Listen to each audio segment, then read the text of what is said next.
Good afternoon. I'm New York State Attorney General Eric Schneiderman, and I thank you for joining me today for an important announcement about our ongoing efforts to attack the opioid crisis facing New York and our nation, and a critical step that is being taken in that effort. On the podium with me are the critical people in my office who are coordinating what we call our multi-lever approach to the opioid crisis.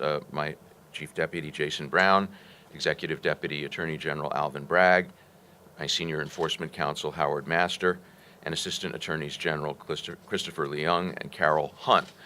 We I'm very proud that we have with us today some people I consider heroes in our fight against the drug epidemic. Steve Solomon, the Executive Director of Drug Crisis in Our Backyard, and Nora Milligan, a critical care nurse and extraordinary recovery addict.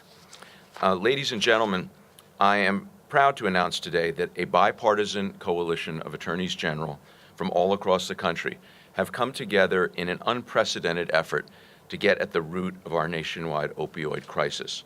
Attorneys general from 41 states are seeking documents and information from the largest opioid manufacturers, and distributors in America. Our multi-state investigation is looking in as comprehensive a way as has ever been done before to see if these companies engage in any unlawful practices in the marketing or distribution of prescription opioids. And to that end, today we are announcing that we have served investigative subpoenas on 4 major manufacturers: Endo, Janssen, Allergan, and Tevacephalon, as well as a supplemental subpoena on Purdue Pharma that was issued a subpoena earlier. We're expanding beyond the manufacturers and are also demanding documents from 3 opioid distributors. And this is a very consolidated industry, so there are not a lot of players either at the level of managers or distributors. This covers the great majority of opioids distributed in the United States. The documents are being requested from AmerisourceBergen, Cardinal Health, and McKesson. Together, these distributors have almost $500 billion in annual revenue and serve over 55,000 pharmacies nationwide. As we know, for millions of Americans, their personal battle with opioid addiction did not start in a back alley with a tourniquet and a syringe. They got hooked on medicine they were prescribed for pain or that they found in a medicine cabinet. According to the National Institutes of Health, nearly 80% of Americans using heroin reported that they misused prescription opioids first. These numbers tell us something very powerful. Prescription opioids are the on-ramp to addiction for millions of Americans. It is vital that we understand exactly how opioid manufacturers and distributors are marketing and selling their products and what steps we can take to better protect people. Our subpoenas and letters seek to uncover whether or not there was deception involved, if manufacturers misled doctors and patients about the efficacy and addictive power of these drugs. We will examine their marketing practices, both to the medical community and the public.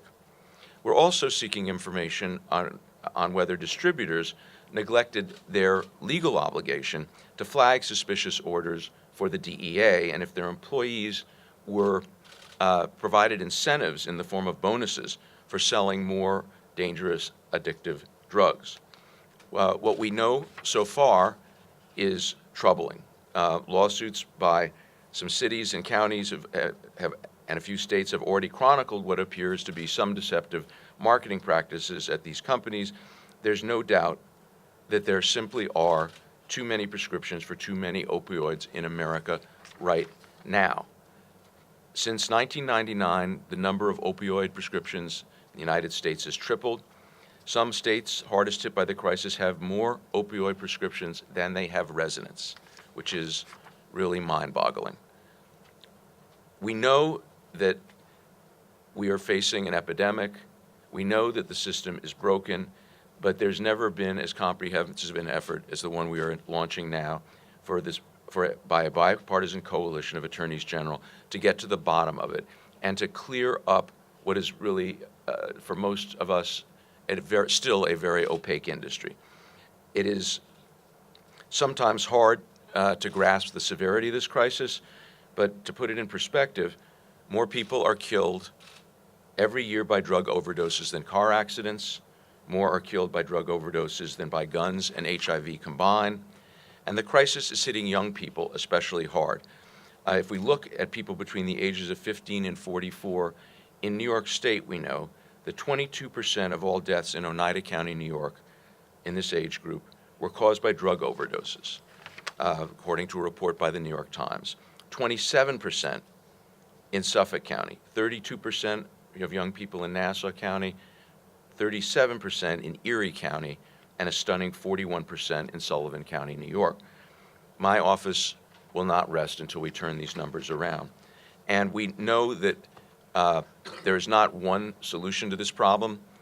We've adopted a multi-lever approach. We've made progress in some areas, but we've never really had this commitment of resources from as many state attorneys general as we have now to really dig into the superstructure of the industry and understand exactly who provides what incentives, what can be done to cut down on this flow of drugs. We're proud of the things that we've done so far in our office and continue to take action separate and apart from the Multistate. I think, as many of you know, when I first took office, we led the effort to enact the Internet System for Stopping Overprescribing, or iStop, which is a comprehensive program to tackle the problem of doctor shopping. Under iStop, New York now has the best real-time prescription tracking system in the country. Doctors are required to check before writing new prescriptions, and pharmacists are required to check before filling them. This prevents doctor shopping, where an addict can go from doctor to doctor and collect multiple prescriptions for painkillers. Now, if I go to a doctor and ask for oxycodone, my doctor will look in the real-time system and see if I have 2 or 5 or 10 other prescriptions. And their doctors are refusing to write prescriptions, and pharmacists, in appropriate cases, are refusing to fill them. iStop, according to the State Department of Health, caused doctor shopping in New York to drop 90% since it was introduced. It is really a model for the country. Now, we've also taken steps to make sure that people suffering from addiction can get the help they need by taking on insurance companies and requiring health insurers to cover mental health and addiction treatment the same way they cover other medical conditions.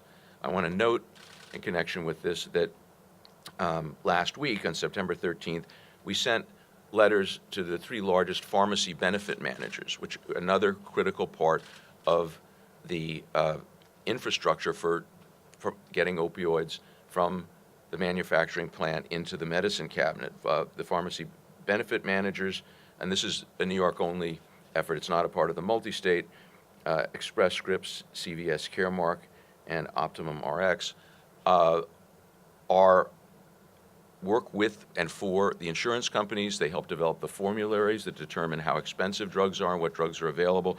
We want to get information from them about how all these parts of the system work so we can understand how we can make less addictive drugs more available and cut down on the distribution of opioids.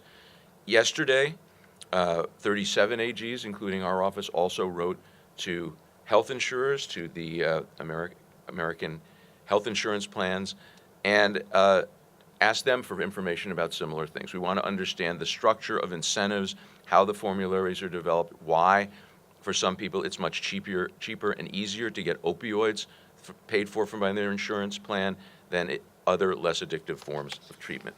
So we've done that, but we also have not let up on our efforts at investigation, interdiction, and prosecution. We've come up with new and creative tactics to break up gangs that are bringing these deadly drugs into our community. We've seized millions in cash, more than a ton of illegal drugs, hundreds of firearms, and our gang investigations over the last 6 years have enabled us to see that the crisis is inflicting uneven damage across the state, hitting small cities and rural communities particularly hard. The rate of drug-related deaths has been rising about twice as fast in our suburbs, smaller cities, and rural areas than it is in New York City. So we have, in April, launched the Surge Initiative, a commitment to collaborating with state and local law enforcement to root out violent gangs and drug dealers in the areas where the most damage is being done. The Surge Initiative, which stands for Suburban and Upstate Response to the Growing Epidemic, focuses on the communities that have been hardest hit by drug trafficking and drug abuse across New York State.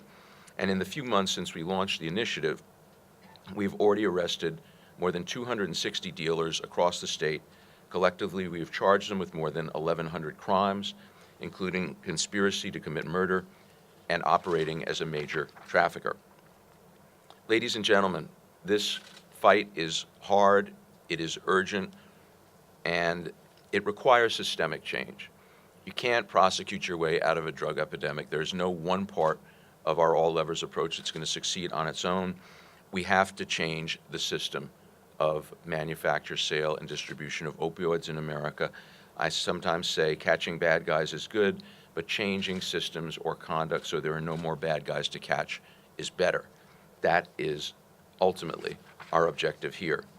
And our office has developed great collaborative relationships with other government agencies and advocates across the state as we provide leadership for this multi-pronged attack to the opioid crisis. Enforcement, treatment, interdiction, education are all a part of this, and with this multi-state, we move forward to deal with the structural issues in the system of manufacturing, distribution, and insurance for opioids. So today's announcement is really a major step, another critical step in addressing the crisis, curbing the epidemic, and getting those affected by it the help they need and the justice they deserve. Thank you for joining us here today, and if you'll identify yourselves to Amy, we can take on-topic questions.